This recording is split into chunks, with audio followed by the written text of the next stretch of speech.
You are listening to a free version of the Majority Report with Sam Steeder. To support the show and get another 15 minutes of daily program, go to majority.fm, please. The Majority Report with Sam Steeder. It is Thursday, May 23rd, 2019. I'm Michael Brooks on a Michael Thursday. This is the 5-time award-winning Majority Report. We're broadcasting live steps from the industrially ravaged Gowanus Canal in the heartland of America, downtown Brooklyn, USA. On today's program, Miles Kampf-Lassin, the web editor at In These Times, is going to explain to us the endless series of reasons why absolutely nobody should listen to what the disgraceful former mayor of Chicago, Rahm Emanuel, has to say about literally anything. Why this man's absolutely abominable career embodies the absolute worst, not only of the Democratic Party, but of all American elites. He's trying to rebrand himself or set up a new gig, and successfully he's at The Atlantic and ABC News. But we're going to talk about Emanuel's record. Donald Trump tells Democrats it's oversight or legislating. As Wells Fargo and TD Bank have already given Trump finance-related documents to Congress, HUD is going to strip protections for transgender teens, or transgender people, transgender protection at homeless shelters. The global far right strengthens its gains after an unexpected win in Australia. Far-right Narendra Modi pulls off a convincing re-election in India in bad news for minorities.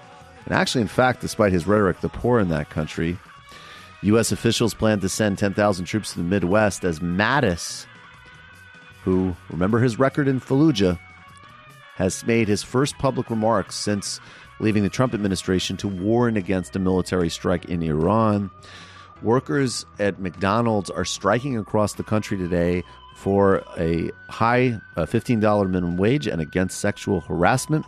Bernie Sanders is standing with them in Dallas today as we speak, even as his campaign has used their email lists to support that protest and giving money to grassroots abortion organizations.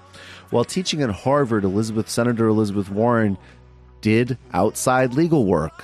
Some of that was very bad, including Dow Chemical defending itself against breast implants that blew up in women's chests, and on behalf of LTV Steel in their battle against the United Mine Workers and raiding their pensions. Not good. The DeVos family ends its longtime support of Justin Amash after he comes out for the impeachment of Donald Trump. Paraguay prosecutes campesinos who protested soy and agrochemicals. Leaked Proud Boys chats show members plotting violence at rallies. And Lula da Silva, the world's most prominent political prisoner, gives an hour-long interview to Glenn Greenwald in The Intercept, where he talks not only about his unjust imprisonment, but gives a sense of how the history of globalization, how to defeat the global far right. And in news that might make Matt uncomfortable, the Pentagon finally admits that it's investigating UFOs. A big legal win for Meek Mill. They admit that every 5 years, I feel. Yeah, you're right. Big legal win for Meek Mill in Philadelphia. And the European Union votes in Eurozone elections today. Will it be a victory for the fascist forces? Will there be an unexpected breakthrough for the populist left? And where does Jeremy Corbyn's Labour Party stand in this? All that and more on today's Majority Report. The four of us are here. Sam obviously is not. And the millennials are here. The millennials are back.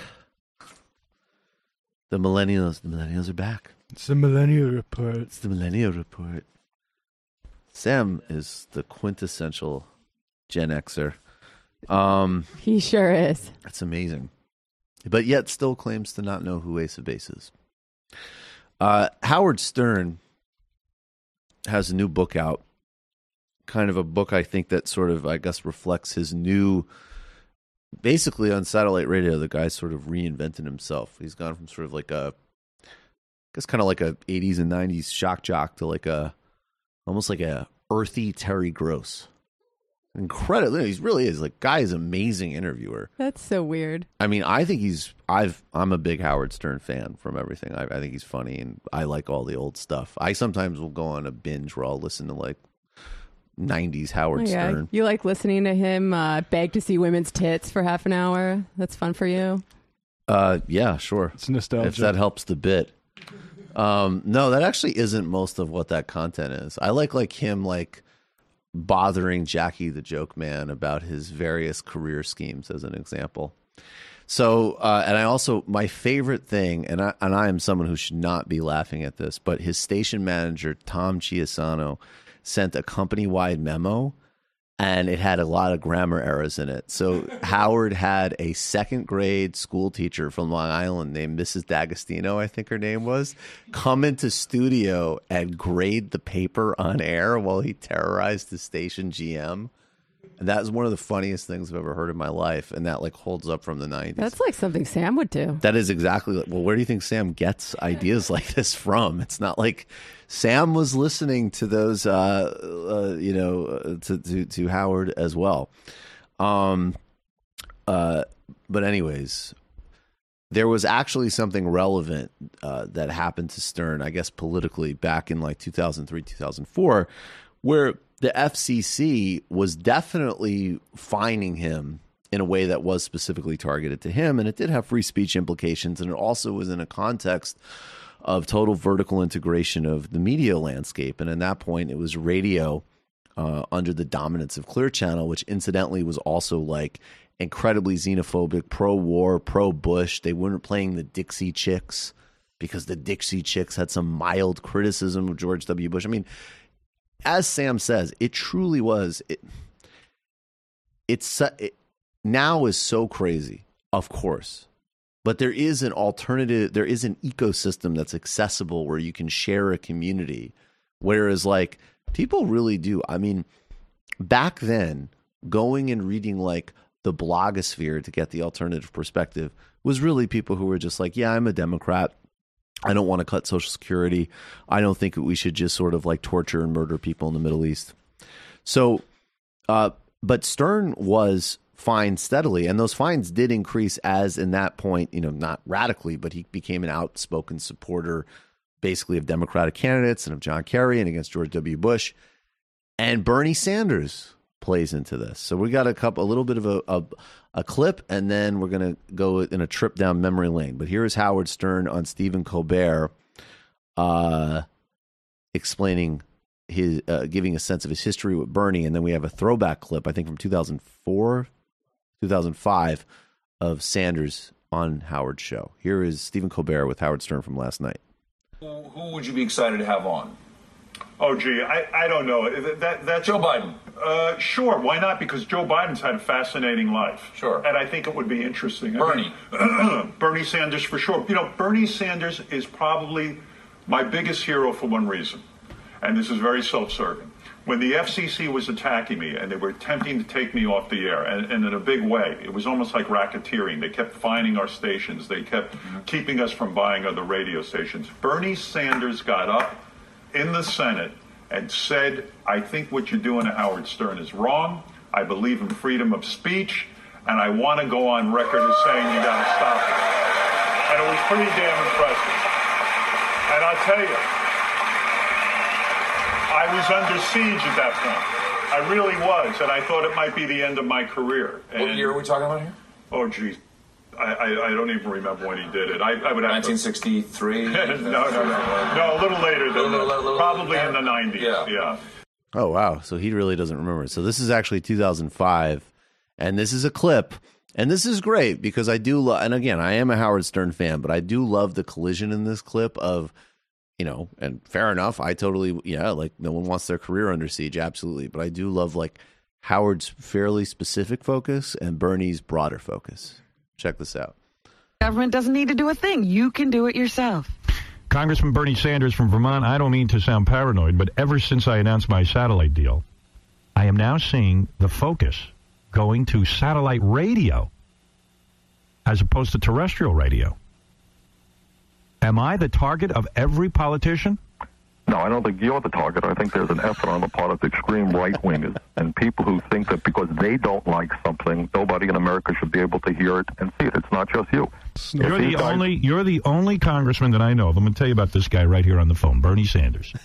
He proposed a bill to prevent the government from censoring the content of cable TV shows and internet websites. Yeah, I read about this yesterday. Yep. His bill was in response to the recently approved House legislation increasing the FCC indecency fines. Which and it's in response to exactly what you talked about. It seems to me, A, it's unconstitutional. The government does not have a right to get into cable. And number two, if people are paying for what they want to see, they have a right to see it.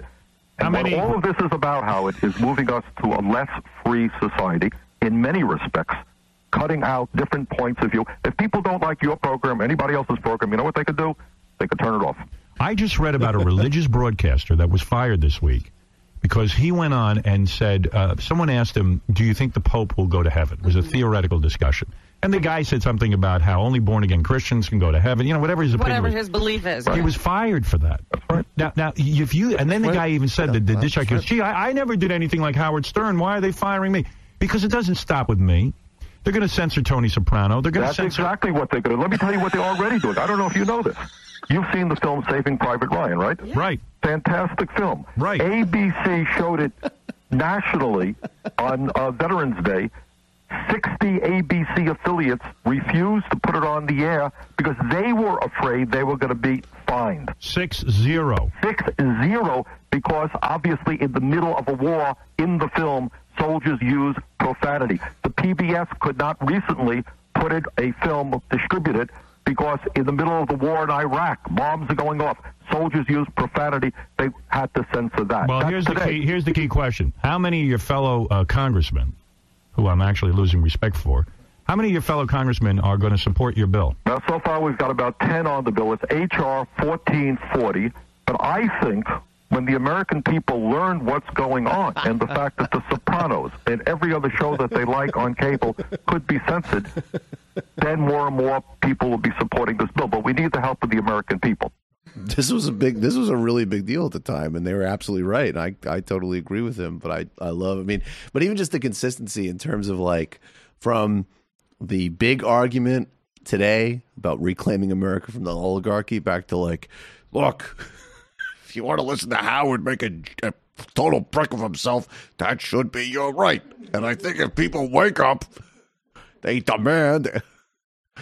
A lot of consistency. Can we fast forward to the part where Bernie rides the Sibian? I remember I was driving to Burlington. Jenny McCarthy had promised to ride the Sibian for the last 3 appearances. She hadn't done it. All of a sudden, I thought it was about to finally happen. Then it goes silent because they decide what I can and cannot hear. So, in conclusion, Mr. Speaker, Baba Booey, Howard Stern is the king of all media. We love you, Robin. I was watching Black Monday, which is, I don't know what I think of that show.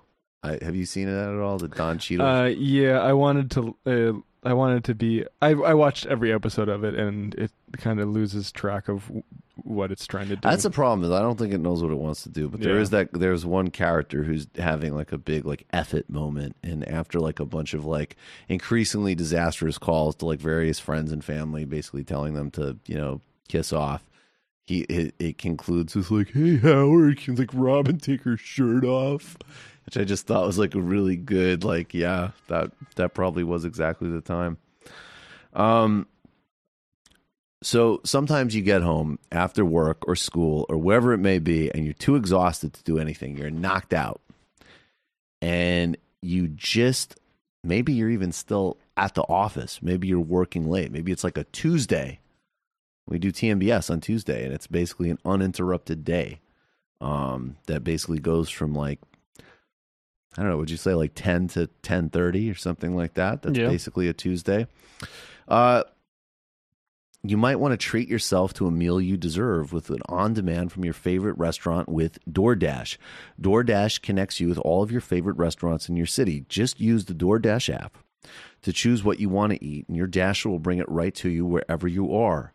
With over 310,000 amazing restaurants in over 3,300 cities across the U.S. and Canada, DoorDash lets you order from your favorite local go-tos as well as favorite chains like Chipotle and Cheesecake Factory. Let dinner come to you with DoorDash. Right now, our listeners can get $5 off of their first order of 15 or more when you download DoorDash app and enter promo code Majority Report. That's $5 off of your first order when you download the DoorDash app from the App Store and enter promo code Majority Report. Again, that's Majority Report for $5 off of your first order from DoorDash. And whether it's a trail of muddy footprints or a pile of dishes after your first barbecue, nothing cleans like the spring scents from Grove. Grove delivers natural brands to you that you love, like Mrs. Meyer's, 7th Generation, Burt's Breeze, and Grove straight to your doorstep. I use Mrs. Meyer's in my apartment. It does really smell good.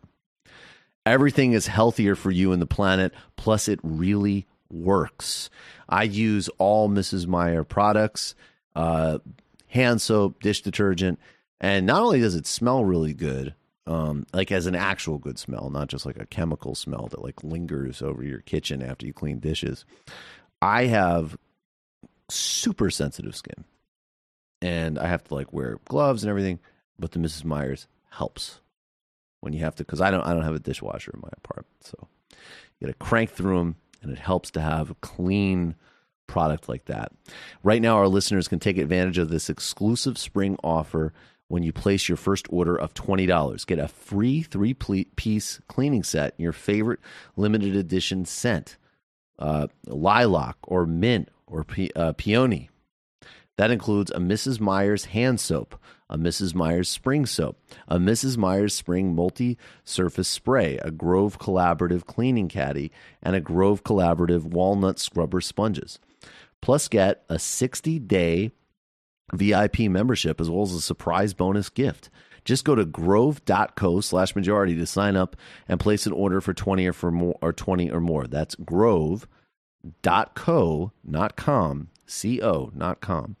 Grove.co/majority. That's grove.co/majority. We're going to take a brief break and we're going to come back and talk about the awfulness that is Rahm Emanuel's politics.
Welcome back to the Majority Report. Michael Brooks here. Joining us now is Miles Kampf-Lassin. He's an editor and writer for In These Times, and he's author of the recent piece, which everybody should read. No one should ever listen to anything Rahm Emanuel has to say about politics. Miles, thanks so much for doing this. My pleasure. Thanks for having me.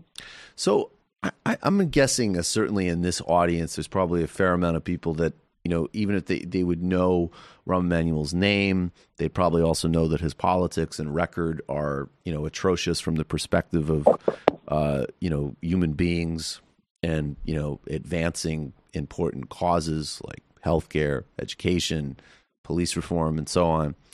But your piece, it's a user's guide to a really, really bad politician and also investment banker, in fact. But it's also someone that you can kind of use. This is one of the few people, and certainly one of the few people that isn't like a former president, that you can use to chart the modern ideological trajectory of all of the wrongs of the Democratic Party. This is a guy, I could, in some ways, especially if you take it back to the 90s, I can only really think of Bill Clinton or Joe Biden that you could use in this way. So how did Rahm Emanuel get his start? Where is he coming from? And how does he get into politics? Sure. Well, I think you're exactly right in that analysis. If there was ever a personification of kind of the neoliberal centrist vision that has dominated the Democratic Party in recent decades, it's Rahm Emanuel.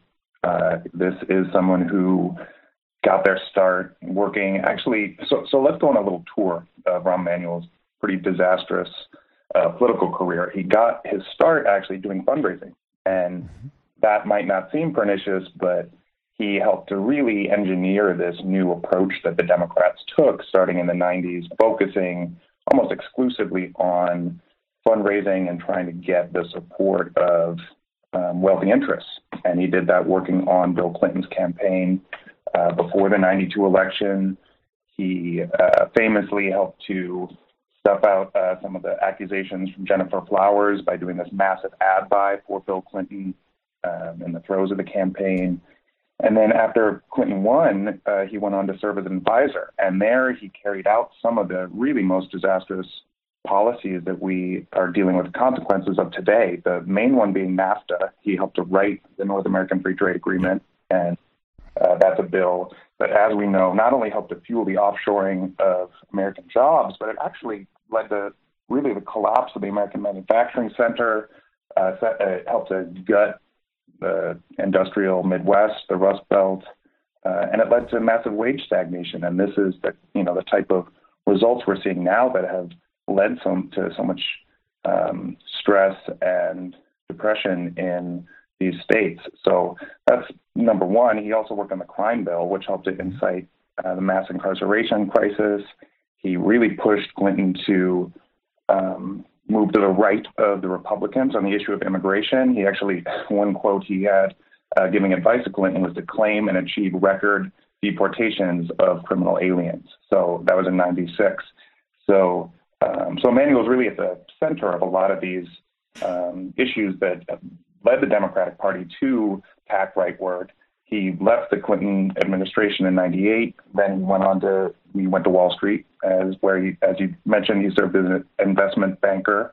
He made $16 million within the course of just a few years. As I note in the piece, that's more than 10 times what an average American will make over their entire lives. He made in just a few years. So he's firmly in the 1%, which helped lead to his moniker of Mayor 1% once he came to Chicago. But from Wall Street, he went and joined the DCCC, and served as its chair.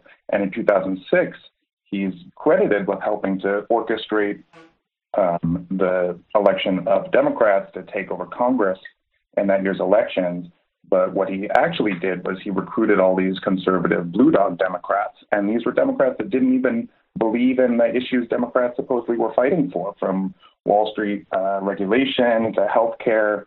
The list goes on. And a lot of these blue dogs aren't even there anymore because they got swept out of office in the Tea Party rise in 2010. So at the moment, it seemed like, Rahm Emanuel, this master of politics, but ultimately it really served to hurt the party, because the party then got known for engaging in all the type of elitist behavior that Rahm Emanuel now is railing against. So then after that, of course, he joined Obama as chief of staff there. He told Obama not to pursue Obamacare, not to pursue healthcare reform because it was too tough.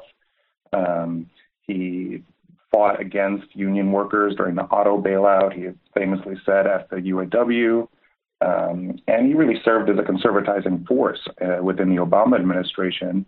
And from there, he parachuted back into Chicago, where he won the election for mayor in 2011. And since then, he has pushed this neoliberal approach to governance, whether it's through privatizing public services, cutting and shutting down public education and mental health, giving massive tax giveaways to tax credit giveaways to corporations, to defending a really abuse-ridden police department. He has just carried out the same type of approach to governance in Chicago. So from the very early beginnings to today, I think we can see that Rahm Emanuel's approach to politics has been a real failure especially for working people, but is also being discredited. I mean, that's what's so incredible right now is we're seeing right in Emanuel's hometown of Chicago, we just saw the election of 6 open Democratic socialists who ran not on trickle-down economics, Emanuel's approach, but on taxing the rich and investing in social programs and changing the role of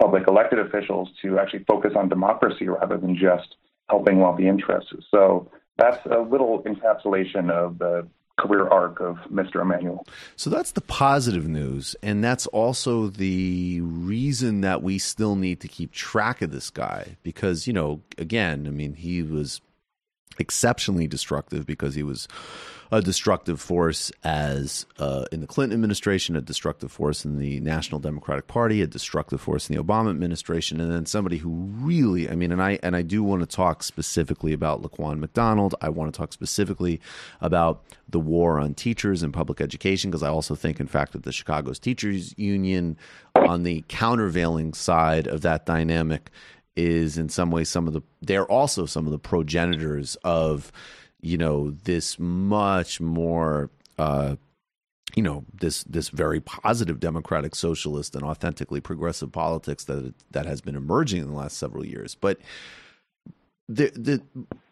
before we get, there's 2 things I want to get to before we get there. And one is I think it's actually really important to also go back and look at figures like Emanuel in the 90s because right now, the sort of tool of people say in the for lack of a better word, whatever we want to say, the corporate ring of the Democratic Party or the Clinton campaign in 2016, I think in some odd atmospheric ways what Biden is trying to do, and certainly what other kind of conservative Democratic candidates are trying to do, is somehow claim, and this also, this obviously really began with all of this sort of propaganda efforts against Sanders in 2016, that there is a conflict between advancing so-called social justice issues versus, the so-called economic issues, right? And of course, obviously, these policies are very intertwined and interconnected.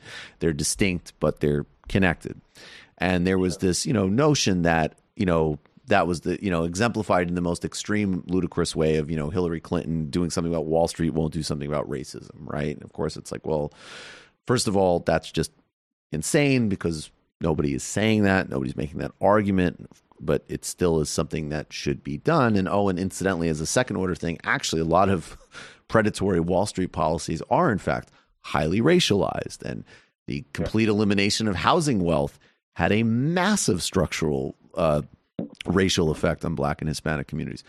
Rahm Emanuel's career really demonstrates that the origins and the politics that, gave birth to the Clintons and Biden, but even people who were, certainly not as bad, but playing in the same playing field, whether or not it be Obama or I would certainly say a Buttigieg or a O'Rourke or a Gillibrand, that the origins of it, and in fact, Gillibrand's a good example. When she was in the House, she voted against immigration reform. She voted for guns. She voted for tough crime bills, not to mention all the Wall Street votes.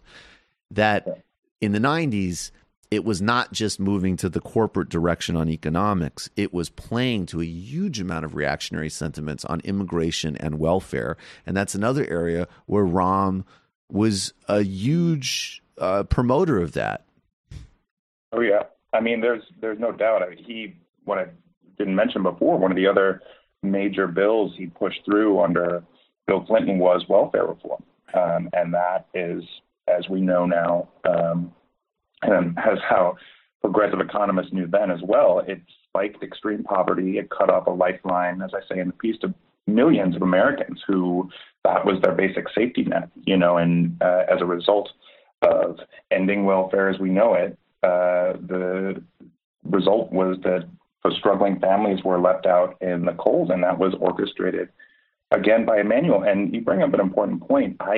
We can't avoid the fact that we have to call these policies what they are, and that's racist. Right. And it's because they were not, people say, there's disproportionate effects of certain policies. These policies were meant they were meant to punish poor people of color. There's no other. That's welfare reform. It's pure racism. Pure racism. And you could say the same thing about the school closures here in Chicago that took place. I mean, 50 public schools at the time, the largest single school closing in American history happened under Emanuel, and these were mostly in poor Black and brown neighborhoods. And so the students that were affected were the same students that are being left out of the type of economy that Rahm Emanuel was trying to build in Chicago, which is meant to replicate Silicon Valley and San Francisco, and is not meant to invest in the very neighborhoods that need it the most. So when we, and the similar thing is true in terms of the policing programs that Emanuel has, he wrote it in the New York Times op that we should say the occasion for many of this dunking on Rahm is that he is now moved over to a career as a pundit. Well, I want to get to that. I actually do want to get to that in a minute and treat it in its own terms. But maybe before we get there, get specifically into the Chicago record, and maybe you could talk specifically about the torture program that was revealed in the Chicago PD and Rahm's role in the circumstances surrounding the police murder of Laquan McDonald. Sure. So the torture element is years ago there was a torture scandal here in Chicago that was uncovered, and essentially the CPD was torturing Black men and doing it in a very orchestrated fashion. This was not some one-off thing. Orders were coming down from on high.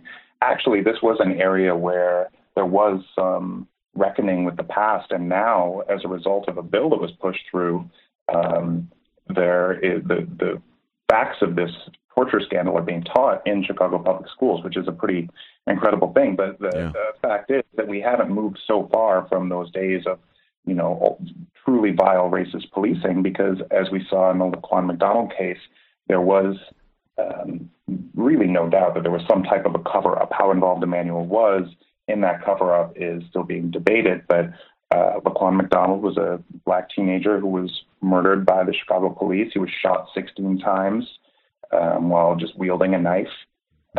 He was shot by an officer named Jason Van Dyke. Van Dyke got charged with murder. The murder charge came out just before the videotape of the killing was released to the public, which, you can extrapolate what the ramifications of that are. And upon the release of the video, Chicago erupted in protest. Specifically, the Black community did. And they shut down Michigan Avenue, and protests reigned over the streets for weeks on end, because this was not a one-off thing. I mean, Gary McCarthy, the superintendent of police that had been appointed by Emanuel, who ended up running against him actually in this past mayoral election before dropped out, Gary McCarthy had overseen this stop and frisk program in Chicago. And we were, victims of the same type of policies that we saw happening in New York under Michael Bloomberg, where people of color were stopped and often arrested for no real reason.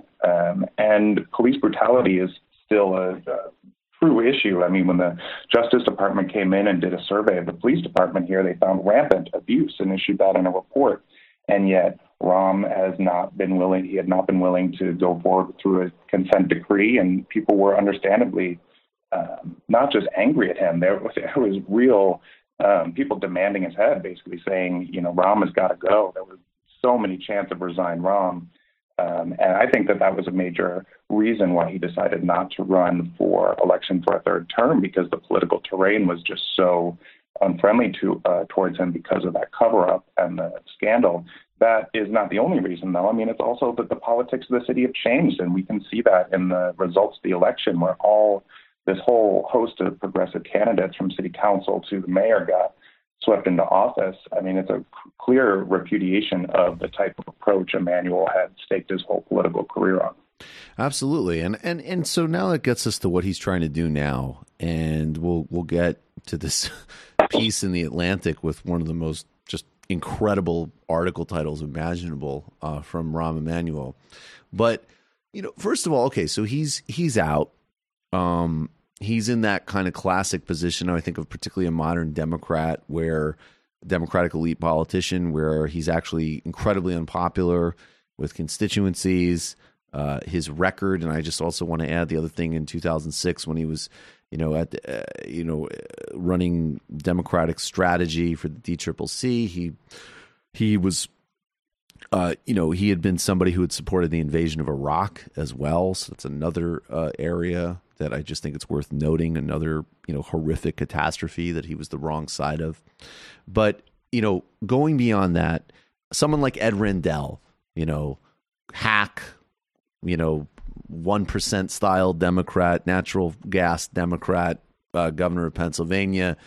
He was a pundit for many years. It's a very expected track. And obviously people like this find a home at whether it's MSNBC or NBC or wherever. This is a perspective that, people want to hear at Aspen or Davos. It really doesn't matter whether or not the policy was successful or popular, or, maybe it was successful in the sense that what it really is about is, increasing inequality and things like that. But so it's not just that Rahm is doing this and becoming another kind of garden variety pundit. And he's already proven himself to be particularly, odious. One of his first things kind of out of the gate was attacking Ilhan Omar, when the Republican jihad against her was at its most vicious. And yes, I did use that word consciously. But it's also that he's come out and wrote this column for The Atlantic called "It's Time to Hold American Elites Accountable for Their Abuses." What is he trying to do as one of the most, both an elite himself and a totally elite-serving politician? What is he writing an apology and documenting all of the failures of his career and announcing that he's going to go to a monastery? Or what else is he doing, if not that? Well, no, I definitely don't think there's any sign of apology. I mean, what I was just talking about in terms of the anger towards Rahm Emanuel among the citizenry of Chicago, that has not gone anywhere. People here, coming from Chicago, people here remember. And it was really the activism specifically of Black youth who organized incessantly and go to every Rahm Emanuel public event and shout him down and try to make him confront his crimes against the working class poor communities of color in the city. What Rahm Emanuel doesn't talk about that in his Atlantic article. In fact, the only reference to Rahm Emanuel's role in any of this he gives himself in that Atlantic piece you referenced is talking about working under Obama and saying that he pushed Obama to go after the bankers more and that he was ultimately right. I see. That's his rewriting of history. He's not taking any accountability for his role in creating this system wherein people are rightfully furious at elite rule in American society, nor is he recognizing the fact that he himself is the ultimate manifestation of that elite nature in which people, decide other people's lives for them because they are rich and wealthy and powerful and well-connected. I mean, that is the ultimate definition of what the governance style of Rahm Emanuel has been. Instead, he's using this kind of correct analysis. I think that, the 2016 election was largely about anger towards elites, and Donald Trump was able to benefit from that, whereas Hillary Clinton was seen as a representation of that elite supremacy in our society.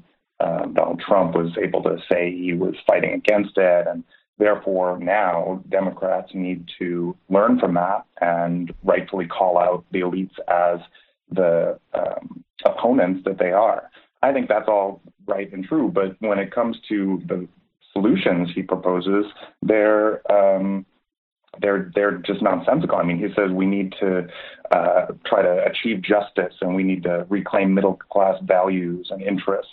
It's all this muggly-mug language that doesn't actually have any kind of policy avenues within it. And that's because he knows that what people are seizing upon is what the left is offering. And those are policies like Medicare for all, like a Green New Deal, like a jobs guarantee, the kind of things that would transform the role of government, bring more democracy, and result in Rahm Emanuel's wealthy friends like Bruce Rauner and having to pay up, having to pay their fair share in order to create a more socially just system in the United States. So that's what's going on here, I think, is that Rahm's trying to take the anger and redirect it so that people aren't bought into the message of somebody like Bernie Sanders, who famously said he was proud not to get Rahm Emanuel's endorsement back in 2016.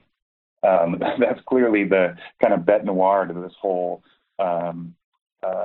dance we're seeing, where Rahm is now a pundit, and he's trying to be independent and take his views as a mayor, but he's also standing for Joe Biden out here and saying that Joe Biden is exhibiting great discipline on the campaign trail. Well, I have a question about that, though, specifically, because, and he says, and you quote, he goes, the answer certainly isn't socialism. Which just amounts to a more, quote unquote, powerful bureaucracy, or more. So basically, I mean, so what he's doing. OK, right. So he's totally erasing this political history, and he's maybe in a couple of meetings with people like, a totally delusional technocrat, complete creature of international financial bureaucracy like Tim Geithner. Rahm Emanuel, who is able to read a poll, was the one in the room saying, you know what? We might at least need to sort of symbolically hold some Wall Street criminality accountable. So erase the fact that he helped set the stage for all the Wall Street criminality, that he's been on the wrong side of everything. He profited from it. He's profited from it. He's profited from being in Wall Street and finance personally. He's part of the same system. Okay, then we need to be against the elites, but then he doesn't follow through with supports for any actual ways of being against the elites, like supporting Medicare for all. That leads me, though, to question. And I think, probably most of it will just be these sort of generic, sort of vague bromides and sort of trying to clean up his own image. And I'm sure, of course, supporting, another, far right corporatist Democrat is also profoundly disconnected like Joe Biden. But what it really starts to make me worried, though, when somebody of Rahm Emanuel's profile and his racial politics and his policing policies, and then you go back to the 90s, and again, it goes back to the first part of this conversation, which was that triangulation has come to be known, I think, more in the modern, variant as, look, we're of the corporate class in Silicon Valley and Wall Street when it comes to economic policy. And that's why we really, that's why we oppose Medicare for all and so on. But you can trust us to, at the very least, symbolically discourse that we abhor racism and xenophobia. Not necessarily substantively, mind you. But if you start getting back into a rhetoric of let's talk about middle class anger and let's rail against the elites. However, we're not going to embrace any left populist economic agenda. Well, where does that anger go? Does the next wave of that mean that people like Rahm Emanuel, along with demonizing Ilhan Omar, start saying, I had some ideas about immigrants in the 90s. And in fact, Bill Clinton signed some incredible bills about immigrants in the 1990s. And in fact, look, I think Barack Obama pursued some very anti-immigrant policies and deportations as a means, again, of triangulating, but in the hopes of getting a deal. So it is a little bit different, although still setting up the apparatus and the viciousness of what we have today. But Rahm Emanuel could easily pivot this anger, if it's not going to turn into a jobs guarantee and all these other great policies, into the Democratic neoliberal version of more immigrant bashing. I mean, that's the trajectory I would see. Yeah, well, I don't think, personally, I don't think that during the 2020 election, we're going to see the Democrats move more right on immigration. That doesn't mean that, their policies won't. I mean, if there's a Joe Biden administration, that their policies won't punish immigrants. I mean, we've seen Nancy Pelosi offer, billions of dollars for Donald Trump's wall, where she says that, single-payer health care is impossible. I think that that exists within the Democratic Party establishment. You don't think in a general election that you could definitely see, if you took the spirit of this message, definitely not in a primary, but if you nominate a Joe Biden and all of a sudden there's this intellectual consensus that there is this anger out there of the middle class, quote unquote, and we know how racialized that term is for people like Rahm Emanuel, that anger turns into some type of, again, not the same thing, but a new version of third way. Yes, we're going to have the right position on dreamers, but let me tell you something. We can be pretty tough on immigrants too, because God knows Joe Biden is not going to talk about NAFTA. He's not going to talk about PNTR or GATT. I don't know. Maybe I'm getting ahead of myself here, but that's just the alarm bells I saw when I read that, because I was like, what anger are we talking about, Rom? Yeah, exactly. Well, I think that the real utility of this article for Rahm Emanuel is what you referenced earlier. It's an opportunity for him to try to engage with the socialist turn in the Democratic Party and try to push back against it. And in a way that it's very lazy. I mean, intellectually, he just says that socialism means more bureaucracy. That doesn't make any sense when, the type of socialist policies that are gaining support are about redistributing wealth, not about, creating some new government bureaucracies or anything like that. But Rahm sees that. So he just experienced this election, as I said, where a whole slew of socialists, the most in modern American history in a single city, just took office. That's a threat to everything he spent his political career building, this whole centrist turn. And I think he feels the need right now to take that head on. And if anything, that is a sign that the left is being incredibly effective in reshaping the political terrain on which the Democratic Party has to fight right now, that somebody like Rahm Emanuel, with, as you said, his stature, has to come out and himself make an argument against socialism. At the same time, Donald Trump is trying to red bait as well. And we saw that here in elections as well. There were candidates that were running that faced red baiting, were told, these have some crazy vision for America that's essentially un-American. This stuff is all out there, and I think Rahm needs to take that head on. So I think we're going to see more of that. I think there's going to be more Rahm editorials and ABC News appearances and everything warning against too far of a turn to the left and saying, the lessons of the past few decades show that Democrats win when they can win the suburban Pennsylvania voters, kind of the Ed Rendell approach and everything like that. The fear of there being a hard right turn in a general election with a Joe Biden, I think should worry everybody in the Democratic Party who cares about the issues that have motivated millions of voters to come out and support Democrats in 2018 and in other years. If that would basically be giving up the energetic base of the party if we had a candidate, a nominee, reneged on all these issues that the Democratic Party has claimed to have the most progressive platform ever on. That is a real possibility, though. It's not a possibility if we nominate somebody like Bernie Sanders, but if it goes in a Joe Biden direction, then sure, that's possible. And I guarantee you that Rahm Emanuel will be out there campaigning as hard as he can for Joe Biden, or at least his vision of where he wants the Democratic Party to go. And I think that we're all smart enough after seeing Rahm Emanuel's career for the past few decades to know we should not listen to anything he has to say. Final minute here. Is there any part of the media dimension of this you want to comment on? It's not at all surprising that he would get a perch at ABC News and that he'd get a column at The Atlantic, particularly under the editorship of somebody like Jeffrey Goldberg. But is there something? There is this enormous political energy on the left that is still not at all represented. In fact, it's usually belittled and resisted very vociferously in particularly like MSNBC. We know that again, there is not a liberal media. There's sort of a centrist whatever kind of media, and then there's far extreme right media.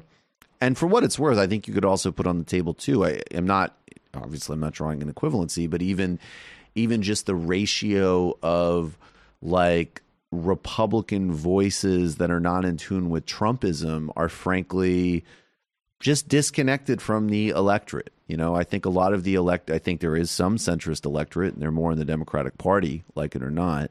And then there is people on the left, and then there's people very much in this, nationalist right. And so you still have these like huge clusters of people that are all over these Sunday shows that still, it's like we're just in a different time zone with them, even regardless of, all the obvious ideological disagreement we have. It's just like you're not even approximating what is sort of politically out there, both in very bad ways and in very good ways. And Rahm Emanuel just seems to just so perfectly exemplify, like, of course, a hugely unpopular mayor of Chicago. Of course, somebody whose whole career has been a failure by not only the human metrics that they wouldn't care about, but even just like enduring power metrics. Well, of course he'll be there because, he has money and he just has ticks in a resume or something. It's just kind of depressing. Well, people in positions of extreme wealth and political power in our society tend to always fail upward. I mean, we've seen that time and time again. Right. There's really no other way to see what's happened with Rahm. He should be, hiding out in some bunker planning his, return or something. Instead, he's being elevated on all these mainstream media outlets, which I think goes to show how they view politics. And he was hired to do this. This is the kind of retrograde, backwards-looking takes he's spelling out in The Atlantic, and I'm sure he will soon be doing over all the cable news shows. That's exactly the kind of voice they want to elevate. That's what these media outlets think that America needs right now. And to be honest, in The Atlantic, there's plenty of liberal readers who might be open to a more left-wing approach to politics that subscribe to The Atlantic. And that's kind of the audience for this past piece, I think, and to say, no, don't go too far. I, represent this era where Democrats were doing great, and we need to make sure that we're, providing for the great middle, and we need to, argue against ourselves to the point that we give up any hope for future that doesn't look like the past. And that's what's being offered this election by the Rahm Emanuels of the world and the Joe Bidens of the world, I think, is to a return to normalcy, to something before. When was the last time a Democrat ever won running on returning to the past? If there ever was a change election with this psychotic president in office, you'd think it would be 2020, and that Democrats would want to embrace choosing a new future rather than returning to an era of, America is already great when the Midwest is being destroyed by the same type of free market fundamentalist policies that Rahm Emanuel and his ilk have gone for in the past. So I think that that's really what this all comes down to. Is it's not an apology tour for Rahm Emanuel. It's his attempt at to retain relevancy and to try to shift the party back in his centrist direction, the same direction we've seen be, as I said, fully discredited. The piece is no one should ever listen to anything Rahm Emanuel has to say about politics by Miles Kampf-Lassin. You can read it in all of Miles' work at In These Times. Miles, thanks so much for doing this. Thank you. Appreciate it. Take care, man. All right, folks. Rahm Emanuel, not good. He really is like extraordinarily not good.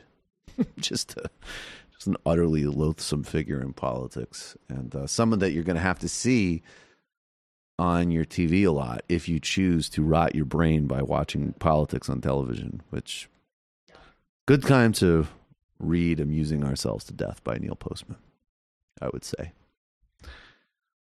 Medium is the message, right, Matt? Media studies scholar, Matt Leck. That's McLuhan. I know, it's McLuhan. Oh, yeah. Well, Postman is Amusing Ourselves to Death. Yep. And McLuhan's the medium's the message, right? The deep cut for Postman is Technopoly, which is about, if memory serves, basically the technocracy and that sort of stuff, which is... He was good. I read him a lot in college. Yeah, I knew that Rahm Emanuel was bad before you did that interview, but now I have some very detailed talking points, so thank you. Who are you meeting that still is like, well, Rahm Emanuel said that blah, blah, blah? Family dinners? I don't really meet them IRL. Sometimes I meet them online. They have donuts in their usernames. Yeah. Oh, God. Where did that donut thing... Actually, you know what? I don't care. I was going to ask where the donut thing came from. They're just disrespecting but Nina I don't Turner. care. Why would you disrespect... You know what? The better somebody is, the more those people get triggered by them. Why would you pick a foodstuff to represent centrism that has an empty center? Indeed. Look, the center's not good, folks. There's nothing there, folks. Jim Hightower. All the good stuff's around the center. There's nothing in the middle of the road but yellow stripes and dead armadillos. It's true. It's an old book. All right, folks, become a member of the Majority Report today, majority.fm/become a member. That's how this show happens. That's how you get the real talk about a scumbag like Rahm Emanuel. And you get it for less than a cup of coffee a day. Check out justcoffee.coop, fair trade tea, coffee, or chocolate. Check out all of the mid-rolls, check out all of our sponsors. Today, Grove and DoorDash.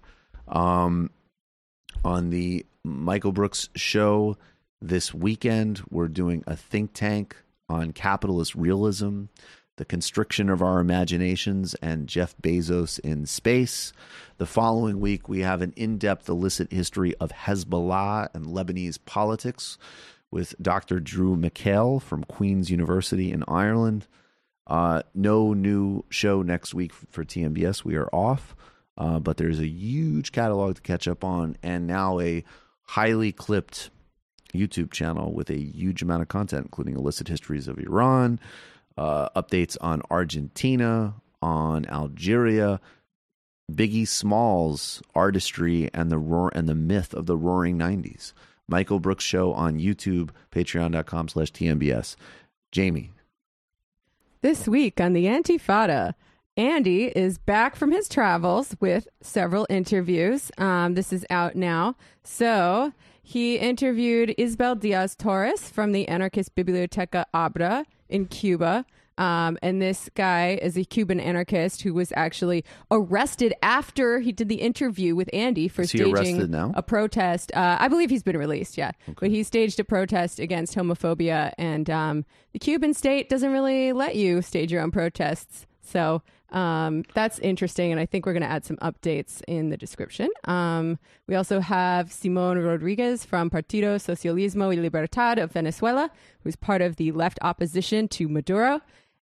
We also have an interview with a producer of this interesting podcast called Resonance Audio Zine, where they read to you out of anarchist zines. It's kind of like ASMR crossed with politics. And lastly, Philip Walsletter of Red May, who wraps everything up with his story of backpacking to Chile in 1973 during the coup.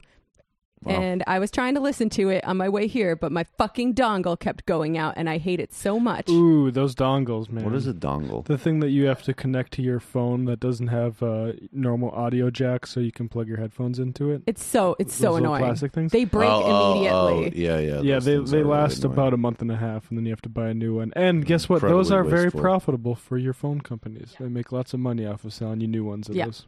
Because it's not good. Oh, and you know what? I also want to plug, we did an episode with Swampside Chats, our comrades, the gayest, highest communist podcast probably in the world. And we talked about communization theory, and that's some galaxy brain shit. And that's going to be out on their feed first, so they can pick up some listeners from that, and eventually on our feed. Sorry for the profanity, people. Majority Report listeners don't like profanity. Oh, my bad. Sam's not here. Cool. It's true. Matt? Literary hangover. Soon I'm going to release the Margaret Fuller episode. I've been keep calling her like an early socialist. She had these, kind of the first podcaster, she had these things called the conversations that a lot of women, they're women only, basically for actual safe space reasons. But so women could have intellectual conversations. She was doing that in Boston. And that's actually what sort of led to a lot of her writings on women in the 19th century. and her editing The Dial, which was a transcendentalist paper. Oh yeah. But she had these conversations where they would actually talk about like women in Greek mythology or women from Roman times, or basically women throughout history that are were remembered for traits that at her time in the 1830s and 40s were ascribed to only men. So she was kind of like decoupling these sort of masculine, feminine binary, saying, well, throughout history, if you look at things, these women can have these traits as well. There's nobody that's purely masculine or purely feminine. Sounds pretty cool. She's Margaret Fuller. It's a travesty we don't know more about her because she was amazing. Definitely. Guys, just to let you know, I know people are very excited about the IMs, but hopefully I'll have it figured out in the break. I also want to mention that tickets are available and they're moving extremely fast, and we announced it extremely early, so I would do this soon, to the TMBS live show August 24th at Lincoln Hall in Chicago. Get your tickets today. We'll see you in the fun half. Left is best.